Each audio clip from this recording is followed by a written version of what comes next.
Assalamualaikum warahmatullahi wabarakatuh. Bapak rahimakumullah, apa sih sebenarnya yang dikatakan corona? Corona, ini virus corona ini sudah sejak 200 tahun sebelum Masehi. Jadi zaman Rasulullah sudah ada virus ini. Virus ini sudah ada, cuma strainnya berbeda terus. Virus ini berbeda terus, berubah. Nah, saya ambil yang paling dekat. Yang paling dekat tahun 1997. Insya Allah semuanya sudah lahir, kecuali adik yang belum lahir ya. 97 belum ya, ya.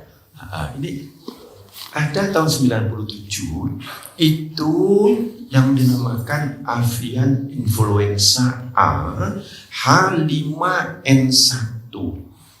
Ini sangat berbahaya, sangat patogen. Kemudian terjadinya ini di Hong Kong, hanya negara Hong Kong, hanya di kepulauan atau di negara Hong Kong, tidak menyebar ke tempat lain, tapi sangat patogen. Tapi sebelumnya ada lagi di Spanyol ya, tahun 1918 sampai setengah hampir berapa puluh juta itu yang meninggal. Itu ada serangan pertama nggak apa-apa, setelah gembira serangan kedua itu yang lebih dahsyat. Kenapa? Karena masyarakat sudah menyepelekan itu.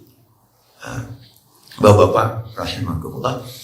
Kemudian pada tahun 2009, ini secara singkat, virus influenza A juga itu H1N5 ini ada terjadi, terus kemudian ditemukan pertama kali di hewan babi.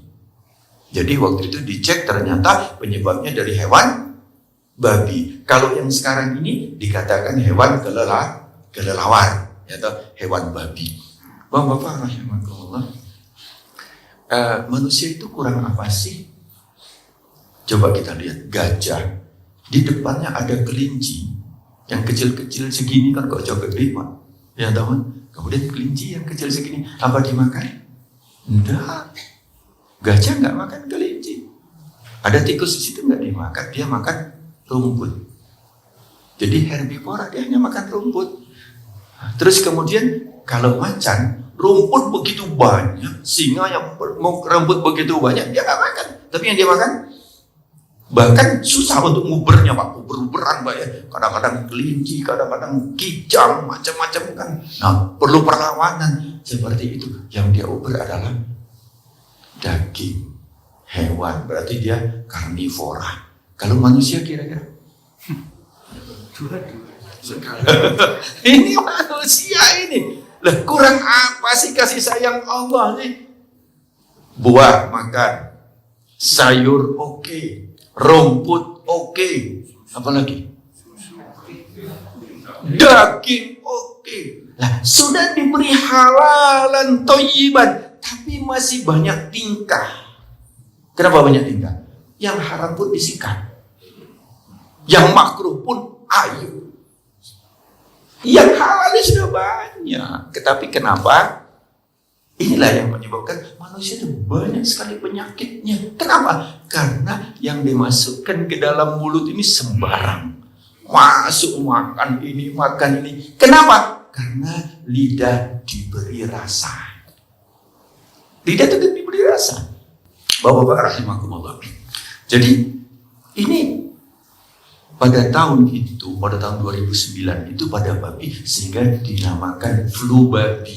Pernah dengar Pak? Hanya dengar-dengar aja, tapi kita dokter memahami itu, tahu. Tapi tidak rame seviral karena adanya HP ini. Terus kemudian pada tahun Maret 2013, baru banget. Pada tahun 2003 juga ada, itu pada tahun 2003 bulan Maret sampai bulan Maret ini ada SARS-CoV. Apa itu COVID?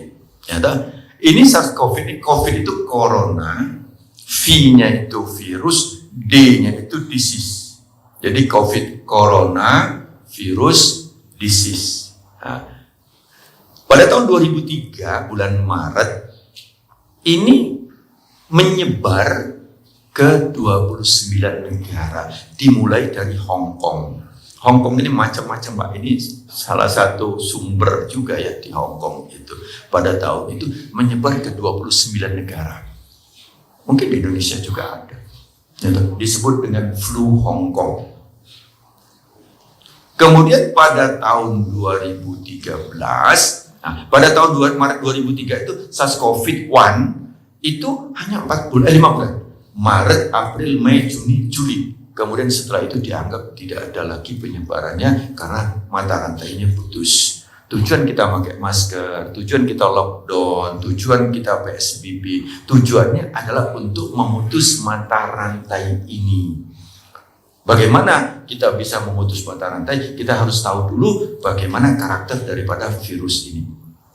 Kemudian kita lanjut pada bulan Maret juga pada tahun 2013 ada yang namanya virus novel avian influenza A H7N9.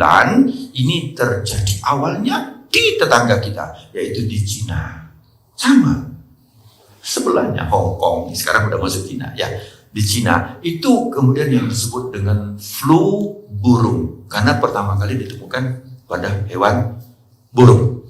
Kemudian secara sporadis yang kita tidak memahami banyak sekali, yaitu avian influenza A H5N6, H10N8, kemudian H6N1.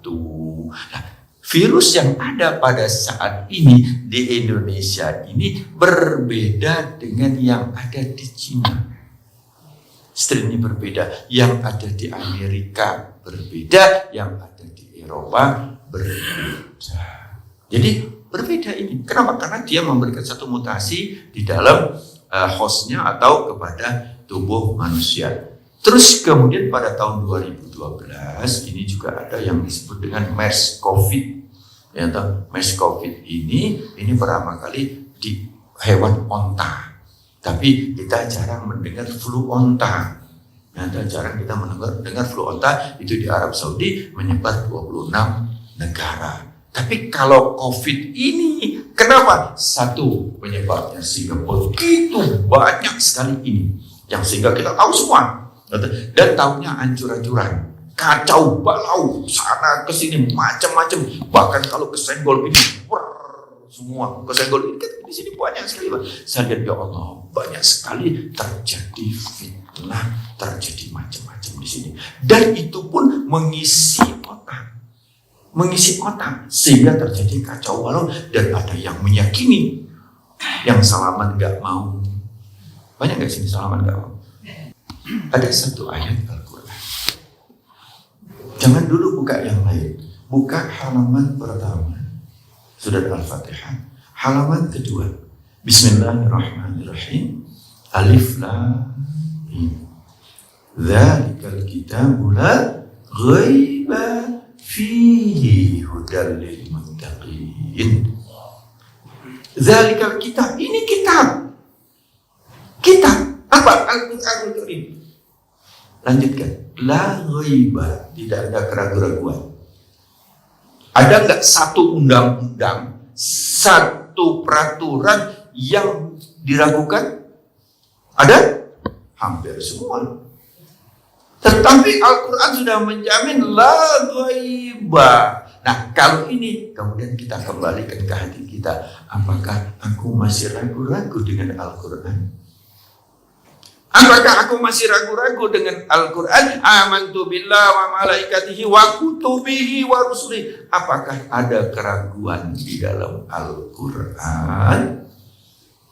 Nah, ini perlu kita ajak lagi hati kita. Ya Allah, ya Allah, ya Allah, kita sebut. Jadi saat kita tahajud, setelah kita tahajud, kita baca doa, ya Allah, ya Allah, ya Allah, untuk bukakan hatiku, untuk diberikan kekuatan sebagaimana Engkau telah memberikan kasih sayangmu, hidayah iman kepadaku.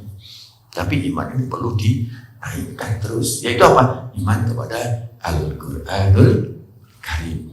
La ghaiba fihi, di dalamnya huda, petunjuk, lil muttaqin, bagi orang-orang yang takwa. Kita ingin menjadi orang yang takwa. Bagaimana untuk menjadi orang yang takwa? Kita tarik ke belakang sedikit. Apa? Butuh petunjuk, butuh huda. Bapak-bapak, Al-Quran menjamin bahwa la ghaibah. Kalau ingin mendapat petunjuk, la ghaibah.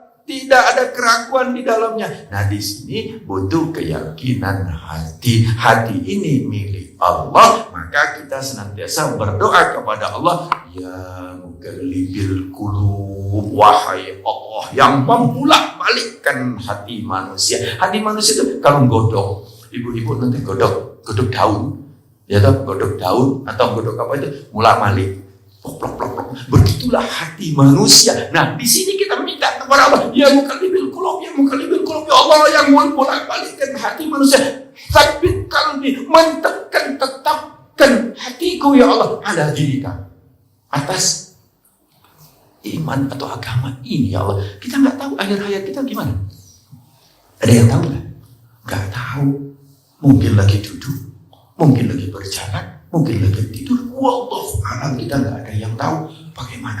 Nah, di sini kita nggak, yang muqallibil qulub, tsabbit qalbi ala dinika. Terus kemudian kita juga berdoa, Allahumma ihtim lana bil iman, Allahumma ihtim lana bil iman. Ya Allah, matikan kami dalam keadaan iman. Ini kunci, Pak. Bapak-bapak rahimahullah, ini kebetulan ada orang mau ngasih uang sama kita, Pak.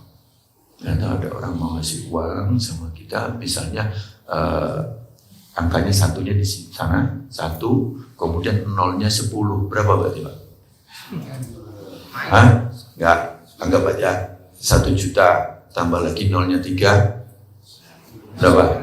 1 miliar tambah lagi nolnya 3, 1 triliun tambah lagi 3, 1 bilion tambah lagi 3, berapa ya? Ini dikasih semua Pak, cuma 1 yang di depan diambil. Gimana? Begitu juga ibadah seseorang, apapun, sehebat apapun, sebanyak apapun, berderet semua. Kalau yang 1 tidak ada, habis.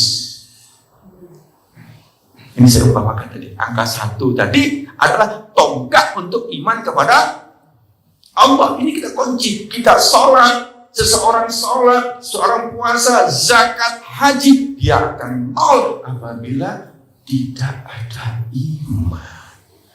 Ada orang bertanya, loh gimana dia itu berbuat baik, begini, tapi dia agamanya lain. Bagaimana? Nol. Kenapa? Karena ini tadi, iman kunci. Jadi, mari kita meningkatkan iman kita. Nah, bagaimana iman ini? Iman ini akan naik apabila dia iqra. Jadi saya punya ada konsep untuk meningkatkan iman itu ada 7I. Nanti kapan-kapan kita bahas Pak ya. 7I, mulai dari iman, kemudian sampai kita terus kita naikkan. Salah satunya I-nya juga adalah ilmu atau iqra. Bapak-bapak rahimahumullah, kita lanjut sekarang.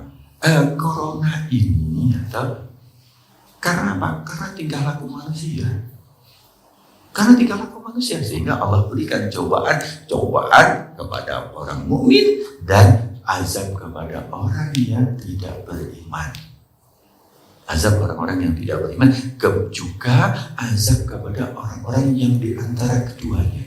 Yaitu apa? Di sini dia beriman, seolah-olah beriman, di situ dia ikut sana. Jadi gelap ikut gelap, terang ikut terang, yaitu orang-orang munafik. Ini yang kita harus memurnikan iman kita kepada Allah Subhanahu wa ta'ala. Kita minta kepada Allah. Allahumma shalli ala sayyidina Muhammad wa ala alihi wasallam. Kemudian apa sih corona? Dan kita untuk menghindar, untuk kita mampu melakukan sekarang protokol daripada kesehatan, kita harus tahu dulu apa itu corona. Corona ini dia punya kekuatan dan punya kelemahan. Kekuatan dan kelemahannya. Kekuatannya begini. Kalau yang menyerang, saya ambil 3 saja pada tubuh manusia ini. 1 adalah jamur, sejenis fungi, jamur. Contoh misalnya yang kadang-kadang di badan ada yang kayak pulau-pulau itu. Apa itu? Panu ini, fungi ini, dia lambat sekali penyebarannya. Lambat sekali. Ini yang dikatakan fungi. Kalau dia di luar, no problem. Tapi kalau panu atau fungi ada di dalam usus, masalah.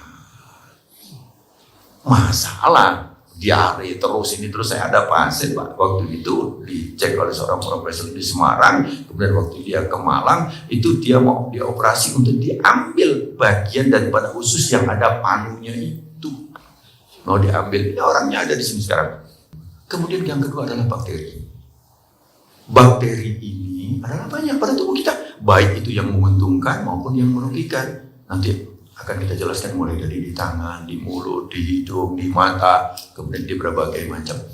Kemudian bakteri ini kecepatannya dia membelah, duplikasinya adalah 1 menjadi 2, 2 menjadi 4, 4 menjadi 8, 8 menjadi 16, 16 menjadi 32 menjadi Bapak-bapak, ini yang untuk bakteri, nanti kita bahas sedikit ya.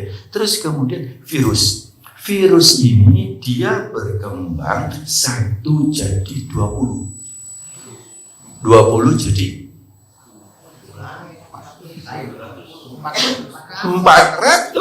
400 jadi 16.000, begitu cepat, begitu cepat, sehingga inilah yang ditakutkan. Bakteri banyak, tapi kenapa tidak segempar ini? Tapi virusnya 1, 20, 400, begitu cepat. Ini kecepatan daripada virus ini yang ditakutkan. Terus kemudian kelemahannya. Nah, sekarang ini saya tidak akan langsung ke dalam. Virus corona ini kelemahannya apa? Kelemahannya adalah mudah hancur, mudah rusak. Apa yang menyebabkan dia mudah rusak? Karena kulit luar daripada virus ini dia mengandung protein dan glikoprotein yang mudah hancur dengan air sabun. Kenapa? Sabun itu dia mengandung NaOH yang lemak ini mudah sekali langsung pecah. Kalau dia sudah pecah, dia tidak aktif lagi. Dia tidak akan menjadi 1, 20, 20, 400, 416 ribu. Enggak. Dia akan pecah, selesai. Begitu gampang sebenarnya. Begitu gampang. Kemudian apalagi yang menyebabkan dia bisa alkohol. Hand sanitizer itu kan alkohol. Dingin kan? Alkohol. Tapi saya tidak menganjurkan untuk alkohol. Tapi yang saya anjurkan adalah air dan air sabun. Nah, jadi alkohol. Kenapa? Karena alkohol ini fungsinya dia juga akan membunuh bakteri-bakteri yang ada yang dibutuhkan oleh tangan. Jadi kalau makan pakai tangan apa pakai sendok? Kalau di rumah pakai sendok pakai tangan, Bang. Kita banyak pakai sendok ya. Kenapa pakai sendok? Karena kalau misalnya saya di rumah situ ada mangga, monggo nanti kalau ada yang mau ke rumah, sekarang sudah mulai berkembang, ya toh, nanti berbuah ya. Kalau mau manggil mangga tuh saya nggak bisa, Pak. Harus pakai apa? Sengge, Pak. Nah, disengge dulu untuk ngambil mangga. Kenapa? Karena nggak sampai. Kalau kita mau ngambil buah nasi itu kan juga buah kan? Nggak sampai, pakai apa? Harus tambah sendok. Nggak sanggup pakai singkat, kurang panjang pakai sutil, kurang panjang lagi pakai skop. Apa tangan kita tidak sampai? Nah, di sini nanti kita boleh bahas tentang betapa istimewanya tangan ini makan dengan menggunakan tangan yang diajarkan oleh Rasulullah Sallallahu Alaihi Wasallam. Kita makan pakai sendok. Hati kita mahabbah kepada Rasulullah? Enggak. Tapi kalau kita pakai tangan, kita ingat Rasulullah, kita menggunakan tangan. Tapi ada hikmah di balik itu, Pak. Di tangan ini ada banyak sekali enzim-enzim, lisosumnya, RNase-nya. Di sini banyak sekali. Saya ambil contoh, nasi. Kalau, ini buat ibu-ibu aja ya, bapak-bapak, pokoknya tahu makan aja lah. Ya, toh, ibu-ibu saya mau nanya, kalau nasi itu dipegang pakai tangan, ya toh, yang satu lagi pakai sendok. Saya ingin nanya, yang mana yang duluan cepat basi, busuk? Nah, ibu-ibu jawab ya, pakai tangan ya. Nanti buktikan aja, pakai tangan. Kenapa? Karena di situ ada bakteri yang memberikan proses pembusukan. Terjadi proses metabolisme. Jadi kalau kita makan, kemudian dia bercampur juga dengan di tangan tadi, kemudian bercampur juga dengan air liur, saliva, kemudian di dalam usus dia akan mengalami mekanisme daripada metabolisme yang lebih cepat. Tidak mudah sakit perut, tidak mudah masuk angin. Jadi kalau makan pakai sendok ini, Rasulullah tidak ajarkan, tapi hikmah di balik itu luar biasa, Pak. Luar biasa. Saya sekarang terus mengkaji bagaimana Rasulullah tidur, kenapa Rasulullah itu kalau bersinnya bagaimana itu. Saya pelajari semua, termasuk juga makan menggunakan tangan. Loh dokter, kalau rawon gimana? Rawon gimana? Saya kalau rawon tetap makan pakai tangan. Loh ya apa? Pakai tangan. Kemudian kalau seandainya gulai, ya apa? Itu pakai tangan. Gulai pakai tangan saya. Bingung kan? Ada kuahnya kan? Apakah zaman Rasulullah tidak ada kuahnya? Ada. Setelah selesai itu di sunnah. Tapi kalau kita, waduh kok sopan. Iya kan? Memanglah ajaran Islam digeser supaya nggak sopan. Kalau makan, duduk begini Pak. Ini dia sunnahkan oleh Rasulullah SAW. Tapi kalau makan kayak gini dibilangi nggak sopan. Sebenarnya itu alasannya begitu.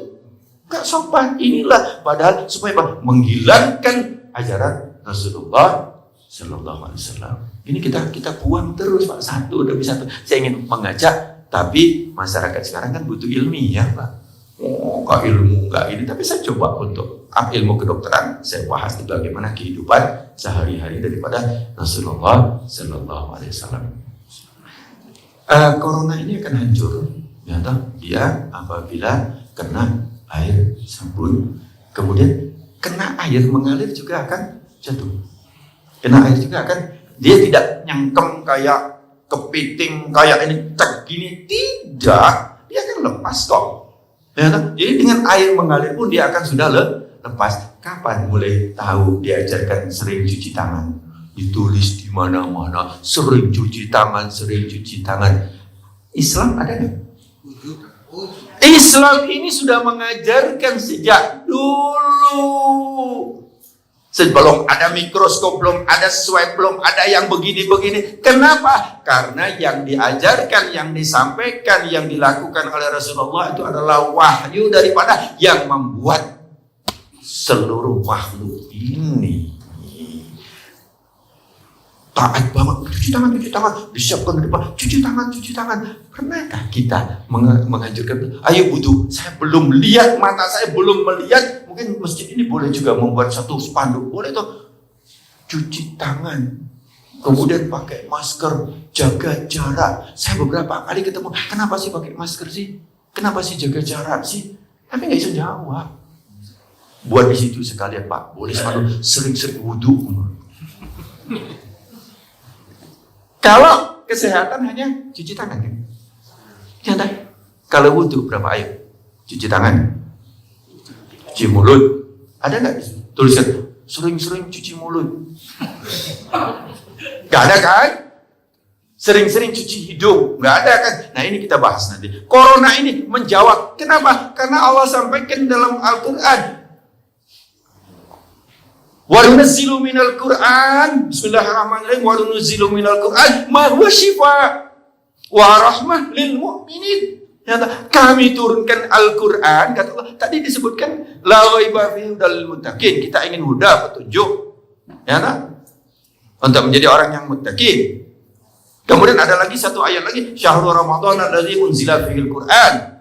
Pada bulan Ramadan ini kami turunkan Al-Quran. Syahrul Ramadan unzila fil Quran. Untuk apa? Hudal linnas, petunjuk bagi manusia. Wa bayyinatin minal huda wal furqan, sebagai pembeda yang jelas antara yang hitam dan putih, yang benar dan yang salah. Ini Al-Quran. Tetapi ayat yang tadi, kalau ayat ini tidak disebutkan la ghaiba. Kenapa? Karena konteksnya untuk manusia. Tapi kalau yang tadi adalah untuk Orang-orang yang beriman, alladzina yu'minuna bil ghaibi, orang-orang yang yakin dan beriman. Kalau ini tadi annas, manusia. Jadi berarti Al-Qur'an buat siapa? Seluruh manusia.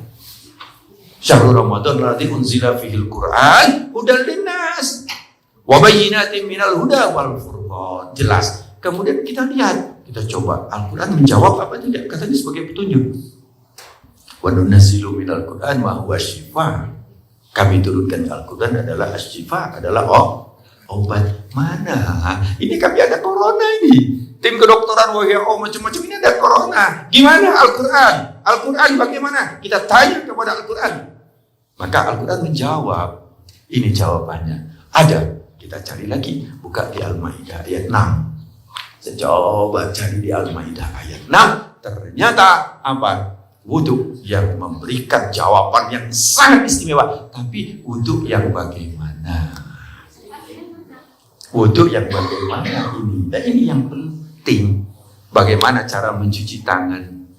Bukan membasahi tangan. Bapak-bapak, sebelum saya lanjut ini, kita kembali.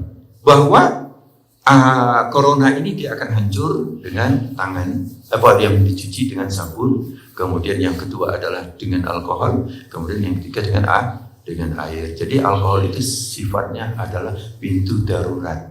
Kalau ada air sabun cukup dengan air sabun saja. Ya toh. Gak usah pakai alkohol. Kenapa? Kalau alkohol dia akan juga membunuh bakteri-bakteri yang dibutuhkan oleh tubuh ini. Kemudian corona ini, virus ini dia akan berkembang. Tadi 1, 20, 400, 415 ribu, terus sekian 200, sekian ribu, cepat sekali. Nah, dia akan berkembang pada satu tempat. Satu tempat, saya ambil contoh gampang, ada biji lombok, atau biji jagung, atau biji kacang hijau, saya letakkan di ubin, di sini. Kira-kira 10 hari tumbuh gak? 20 hari tumbuh gak? Enggak, saya taruh di mana biar tumbuh? Di tanah. Dia taruh di tanah. Terus kemudian virus ini dia kalau di tangan walaupun 1 juta dia tidak akan memberikan dampak penyakit. Tangan. Jadi di tangan walaupun di sini ada 1 juta, gak ada masalah.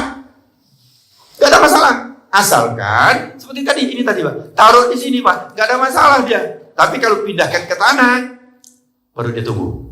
Virus akan tumbuh pada awal pintu masuknya 3. Apa? Mulut, hidung, dan mata. 3 ini. Bapak-bapak kenapa pakai masker? Nutup supaya tidak masuk ke 1, 2, harusnya berapa? 3. Pakai maskernya kurang gede. Maskernya kurang besar sehingga dipakai lagi ada sekarang.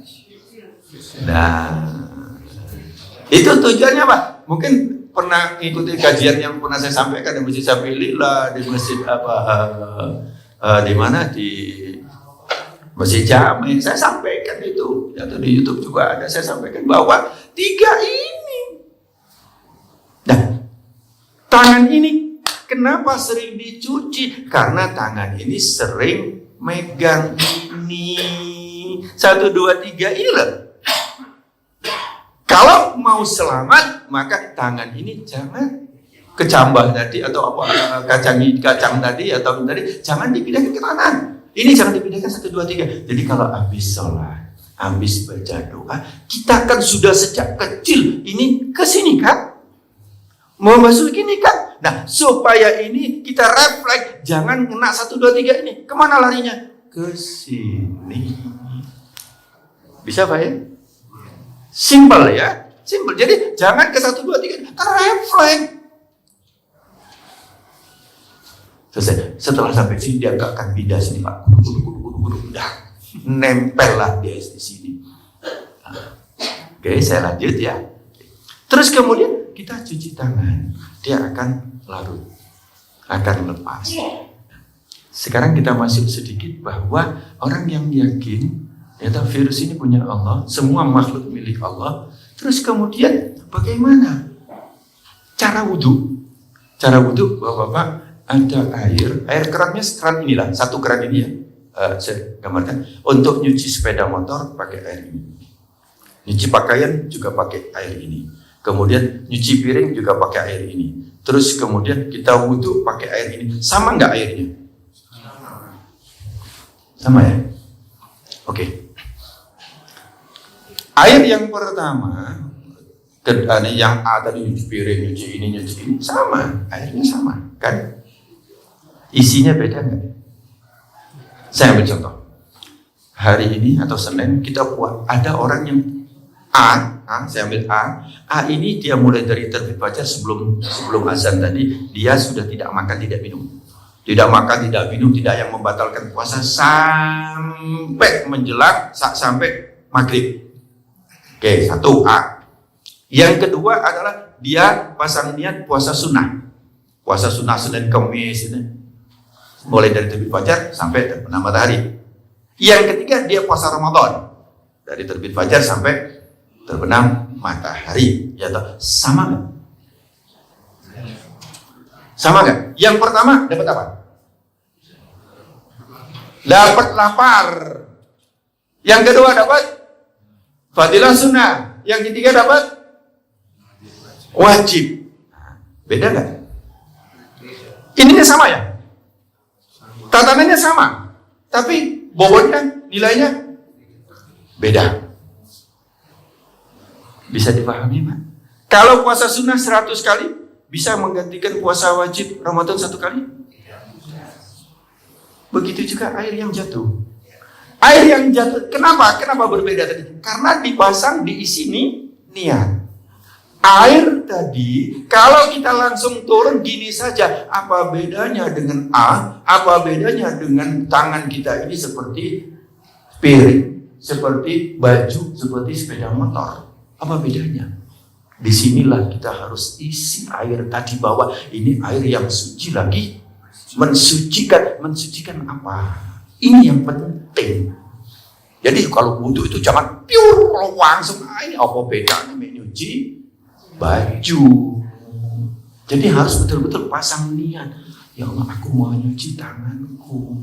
Loh, memangnya kita pernah ngajak ngomong baju, Pak? Begitu juga wudhu. Jangan-jangan selama ini membasahi tangan, bukan wudhu. Saya ajak tangan, saya ajak ngobrol. Banyu itu saya ajak ngobrol. Di banyu, lampu, kate kena tanganku. Pelan aja, Bapak nanti bisa ngajak ngomong sama Banyu dengan hati ya. Hati. Tak gini, air itu nanti akan menjawab, aku ingin membersihkan tanganmu. Loh, kenapa? Aku sudah mandi, aku sudah sabun, aku sudah cuci. Kita mandi, Pak. Mandi piau, sabun semua, terus kemudian setelah itu kita bilas. Setelah bilas kita pakaian, setelah pakaian kemudian kita pasang sejadah. Sholat boleh nggak? Nggak boleh kan? Kenapa? Pertanyaannya bersih mandi, bersih wudhu. Bersih mandi, bersih wudhu. Oh, wudhu ayo nggak sabunan kok. Kalau mandi yang kita cuci adalah luarnya. Tapi kalau wudhu yang kita cuci hanya luarnya saja, mandi saja, sabunan saja. Di sini pentingnya kita mengkondisikan bahwa air itu adalah air yang suci, lagi mensucikan. Siapa yang menstempelnya? Stempel halalan thayyibat, halal. Makanan halal, MUI. Tapi ini air ini siapa yang menstempel? Suci, lagi mensucikan. Allah. Di sini keimanan kita tuntut bahwa ini air mampu untuk mensucikan. Bukan hanya suci, tapi mensucikan apa? Tangan kita ini, Pak, ya tak? Mari kita lihat. Tangan kita ini kotor. Kita cuci tangan, takut virus kan? Ya tak? Kita cuci tangan, kenapa? Tangan kita ini sering gini nggak? Sering ini nggak? Sering ini nggak? Tangan apa ini? Sering nggak? Hati kita gini kan? Anak muazzin misalnya suaranya digember Allah. Ini kan? Sering nggak? Kita dengar gini. Si fulan waktu Jumatan nggak sholat. Ini kita sering begini. Hati kita tuh diutak-atik terus, Pak. Gini. Sering nggak? Ini sering kawan. Aku loh sejak sekian lama masjid ini kalau enggak aku, ini kalau enggak aku. Ini kan sering kan pada hati kita kan. Nah inilah kotor ini dicuci dengan air yang suci lagi mensucikan itu. Ya Allah, tanganku ini kotor. Nah kenapa? Tangan ini nanti akan menjadi saksi di hadapan Allah. Dengan kita cuci. Jadi pelan-pelan kita cuci. Saya belum cerita tentang hikmah, bakteri, virus, dan macam-macam. Termasuk skabiesnya, macam-macam. Di sini belum. Tapi hanya di sini saja. Rohnya daripada kita wudhu. Ini pelan. Kita wudhu. Di saat kita wudhu itu, ajak ini kita minta kepada Allah. Ajak ini kita minta kepada Allah. Agar, ya Allah, di hatiku banyak sekali menyepelekan orang. Jamaah kita ini, orang-orang muslim itu sering tangannya kalau wudhu tuh begini apa begini tangannya? Terbuka apa tutup begini? Kebuka kan begini kan? Enggak begini kan? Kalau begini apa artinya? Apa artinya? Pelit, medit, gini. Orang mukmin itu enggak boleh gini, harus loman, baik ilmu, menolong, berbagai macam ini. Orang mukmin itu begini, bukan begini. Ini salah satu hikmah daripada cuci tangan. Belum cuci mulut ya. Bapak-bapak rahimahullah, sebelum saya tutup, ya tahun ini masih banyak kajian ini sebenarnya. Oke, ada yang mana? Fadal. Ya, ada mic. Monggo.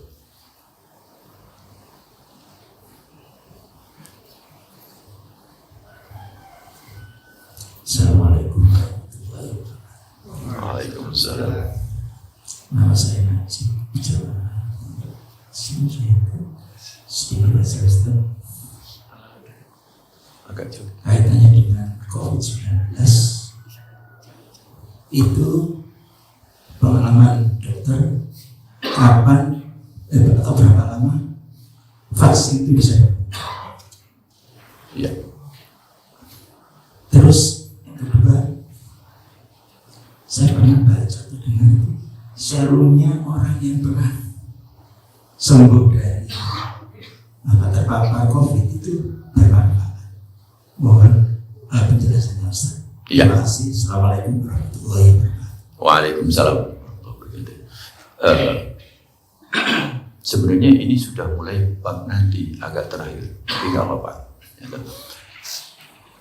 Virus, ya, kalau fungi kita kasih antifungi, bakteri kita kasih antibiotik. Kalau virus itu obatnya apa? Lawan virus, dia adalah terbentuk antigen, harus dibentuk dengan antibodi. Apa itu vaksin? Vaksin adalah virus yang dilemahkan.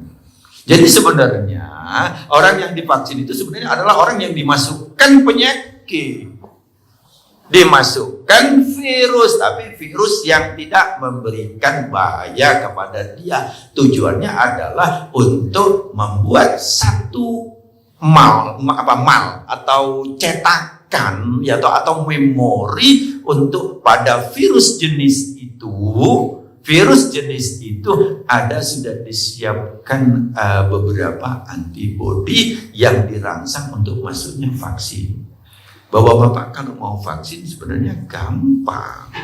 Apa? Yaitu nanti di kupasan tentang mencuci hidung itu ada dampak untuk terbentuknya antibodi yang dilakukan masuknya virus.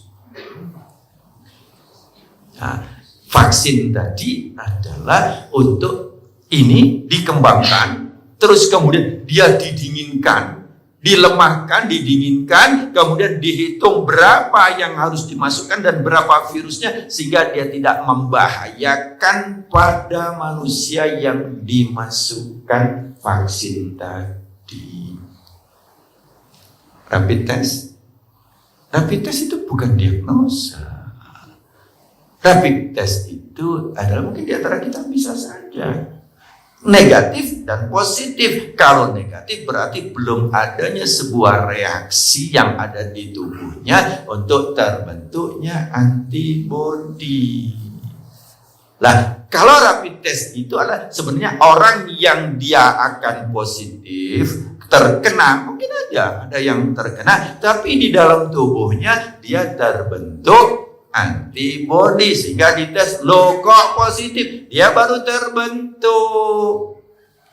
Sehingga waduh diblok, diginikan, cukup ini. Sebenarnya obatnya paling gampang. Di rumah sakit itu bukan diobati, Pak. Di rumah sakit itu satu diabetes rest.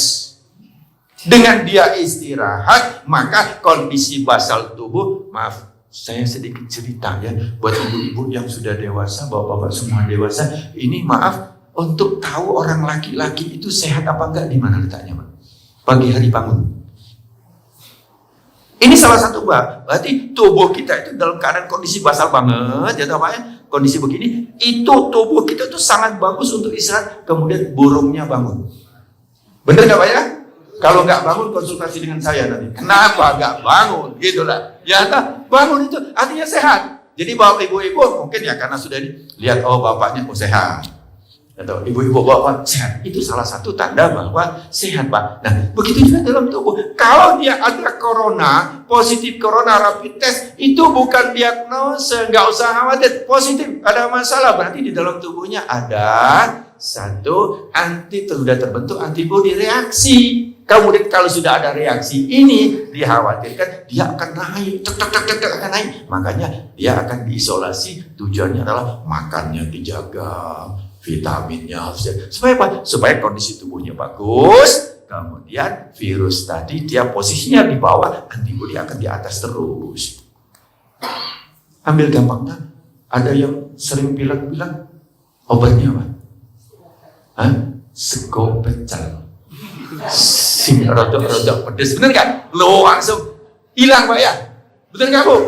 Lo apa hubungannya sego pecel sama itu? Supaya apa? Dengan pedas, dengan sego pecel meningkatkan daripada tubuh kita terbentuk antibodi, virusnya selesai. Jadi sebenarnya COVID salah satunya kayak sego pecel. Oke, jadi itu Pak ya. Jadi vaksin harus kita tahu dulu, dilemahkan, untuk dimasukkan. Nah ini kita udah lanjut lagi nih. Belum hidung ini Pak. Ini kita belum cerita hidung ini. Belum cerita mulut. Begini, tangan kalau salaman, anak kita, cucu kita, atau kepada orang-orang yang memang kalian merasa untuk dihormati, atau orang-orang yang para ulama, para ilmu, itu cium tangan Pak ya. Tolong jangan cium tangan. Kenapa? Karena tangan dikembalikan ke hidung kan? Kalau anak kita mau cium tangan, kita yakinkan bahwa di tangan kita dalam keadaan kondisi steril. Dalam arti steril corona ya. Apa? Sebentar nak, cuci tangan pakai sabun, monggo. Karena cuci kita, anak kita, monggo. Cuci. Tapi ini harus disterilkan dulu. Kalau saya misalnya ada salaman, kadang-kadang banyak Pak yang cium tangan gini-gini, saya tarik. Kenapa? Karena habis salaman sama si A, kemudian yang cium tangan salaman sama si B, nanti menular. Kita lanjut sedikit. Ini pertanyaannya berkembang. Kalau dia berada di mulut, hidung dan mata, yang paling dominan pada hidung, baru mulut, baru mata. Nah, orang yang droplet muncrat, kenapa jaga jarak? Kenapa Kak pakai masker? Ya, kalau ada yang muncrat, nah berapa jauhnya muncrat? Kalau muncrat droplet itu sebenarnya kita ini tanggung kok Pak. Hanya berapa? Segini ya. Jarak droplet itu adalah dia paling jauh 1,8 meter sampai 2 meter. Jadi harusnya 2 meter. Bingung kan? Kalau betul-betul protokol ilmuwan betul-betul tuh bukan hanya segini, 2 meter. 1, 2, 3, 4, 5, 6. Sub kedua, kan 1 meter itu? Enggak. Sub berikutnya ini kosong. Jauh. Lumayan Pak. Itu kalau betul-betul. Kenapa? Karena ditakutkan droplet ini keluar. 1, makanya kita pakai masker supaya tidak masuk ke ini dan ini. Tertutuplah di masker.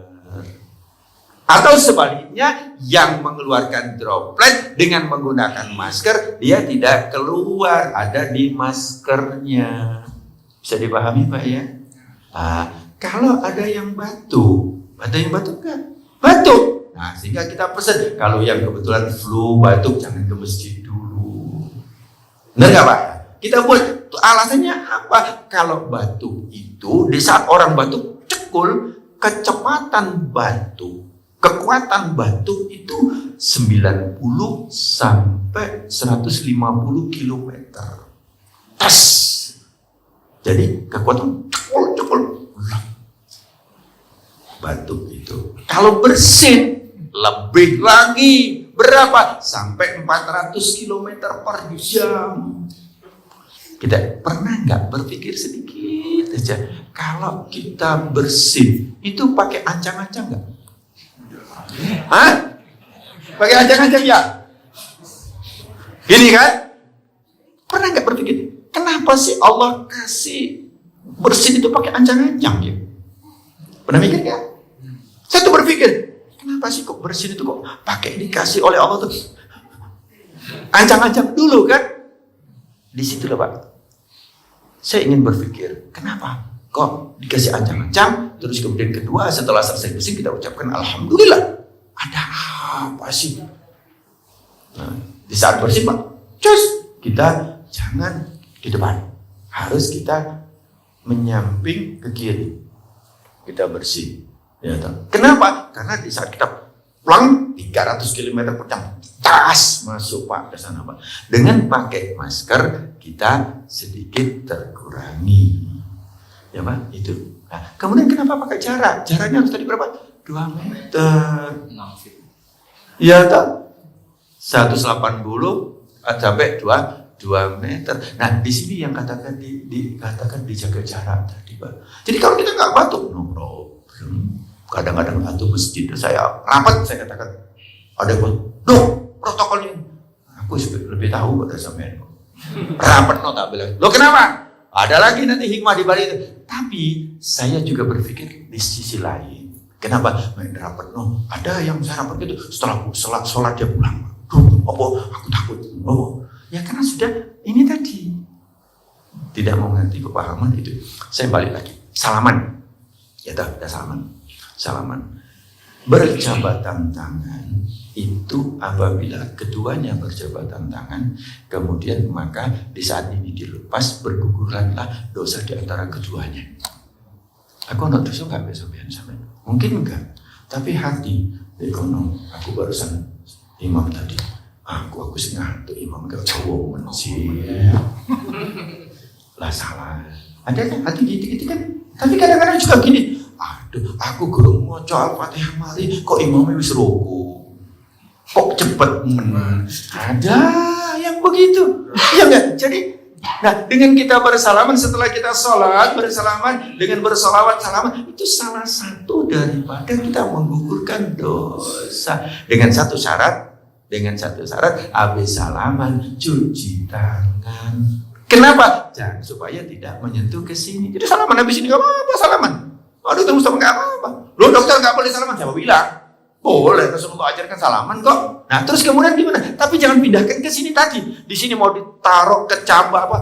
Kacang hijau atau jagung itu sampai 1000 gak apa-apa. Asal jangan pindahkan ke tanah tumbuh. Ini juga jangan pindahkan ke sini. Sebenarnya adalah bukan sering-sering cuci tangan, tapi sering-sering cuci mulut. Benar gak? Loh kalau ada di sini, ada di tangan sudah pindah sini, ayo. Kalau di sini ada masalah, sering cuci mulut, sering cuci hidung. Berarti butuh. Bagaimana cara berkumur yang benar?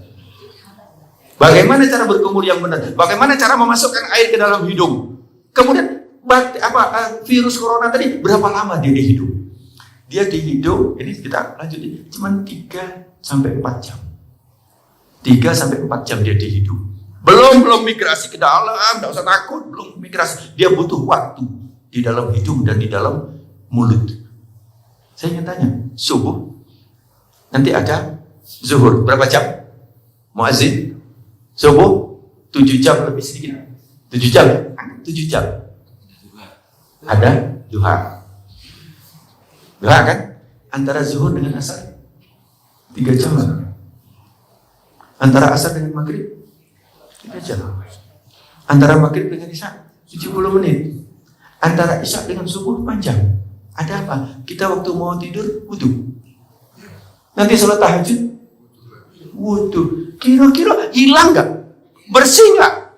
Apa yang tidak bisa dijawab oleh Allah Subhanahu wa taala? Al-Maidah ayat 6.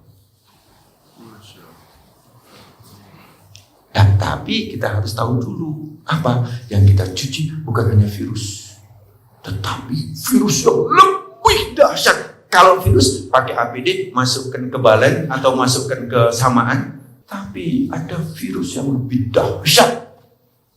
Baca surat Yasin ayat 62, 61. Banyak sekali bahwa ada yang dahsyat yang setelah melaksanakan ibadah haji. Bukan corona, corona ciri. Kenapa? Enggak ketok. Cuci tangan. Kalau salaman. Takut kan? Pernahkah kita peduli? Awas iblis, setan. Pernah? Nah, kalau kita ingin menghindar corona, saya kasih ilmu tadi satu. Kalau ingin menghindar setan, kita harus belajar ilmu setan. Pernah nggak belajar ilmu setan, Pak? Supaya kita tidak dikerjain setan. Kalau nggak belajar ilmu setan, maka kita dikerjain setan. Salah satu contoh Al-Quran nyampaikan adalah innal mubazzirina kanu ikhwanus syayatin. Sesungguhnya yang mubazir itu adalah sahabatnya setan. Kalau wudu banyunya banyak, pure.